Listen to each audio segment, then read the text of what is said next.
Hi, everyone. So this week we are focusing on Module 4. And Module 4 is a continuation of active reading and active learning.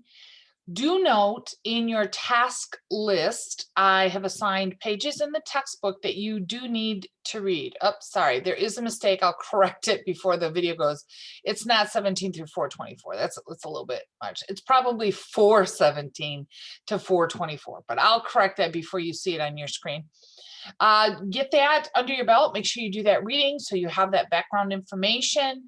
And then also do review the resources. The first one, the Cornell note-taking video. This is a video explaining the Cornell style of note-taking.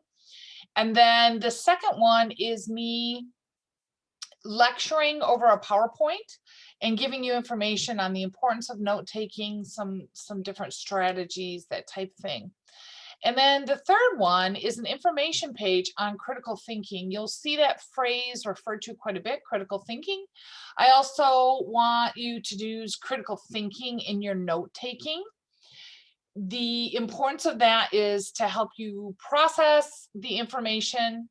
We'll talk about that in a minute, but I want you to read and review this particular page and have a really good understanding of critical thinking, because you need to understand this. It'll be applicable for a variety of things, not just in this course, but in your other courses as well.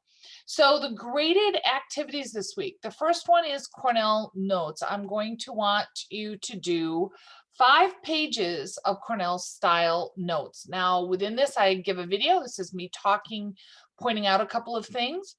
You note minimum is 5 pages. It's always better if you do more, but 5 is the least amount if you want a satisfactory grade, which is a C. I do point out you are allowed to save all the pages as one document file to upload on Moodle, but you can also upload each as a separate file. I've opened it to have multiple files. So the first one is, if you notice, there are 3 documents. The first one is a checklist. So when you open it, bottom left-hand corner, you'll notice the file downloads.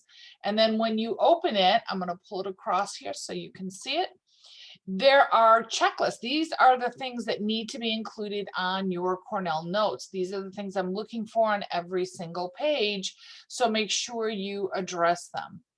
The second one is the grading rubric I'm going to use. This is a grading rubric I will use in scoring your Cornell notes. So if you want to peek at that and you know how I'm going to, what items I'm looking at and how much they're worth. The third one is a template, and this template is for you to use. Again, if you notice, the downloads on the left-hand bottom corner, and it looks like this. It is a blank template, but if you hit enable editing right at the top on your Word program, then this is interactive. So you can type in on this particular template. So that's already preset for you. And I do give you a couple of pointers. You may need to insert a header to add in some information. Watch the video in the instructions. It gives you a couple of pointers when you are filling this in. Now you're not required to use that particular template. If you have a different template you downloaded from the web, that's totally fine. But it will need to be Cornell style notes, which means you will need to demonstrate particular aspects that are unique to this, which is items on the left and then on the right and then in the summary. And I do talk about that a little bit in the overview, and you want to watch your resources about those items to fully get information on it. So that is the first assignment. It is 5 pages. You do need to upload on that assignment. Use your smartphone, just like you did with the annotating. Take pictures. Or if you type it, you download and type them, you can simply save and upload the file. But if you choose to go old school and handwrite them out, no problem. Make sure you follow the format and then take pictures and upload just like you did with annotating. The second assignment is a discussion forum, and it's a discussion forum on the PSR. So again, this is directly related to the reading that you are doing within the textbook. And I give you the information here. Do remember, minimum is always 7 complete, really good sentences, and that gets you the C level. Minimums are C's. You need to go above and beyond that if you want the A or the B.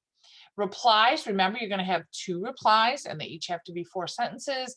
And then of course I give you an example post and example reply.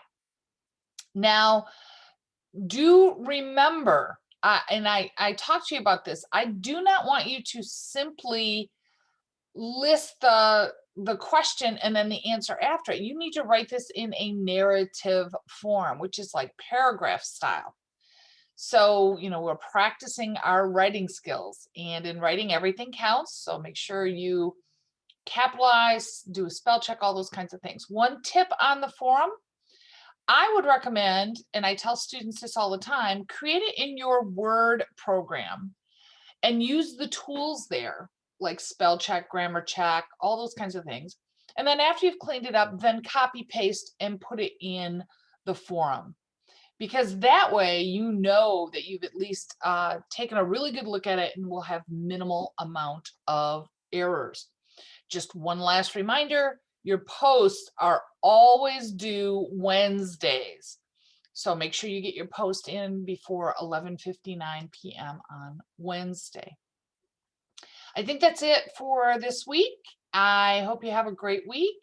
And as always, reach out to me with any questions or concerns. Happy writing.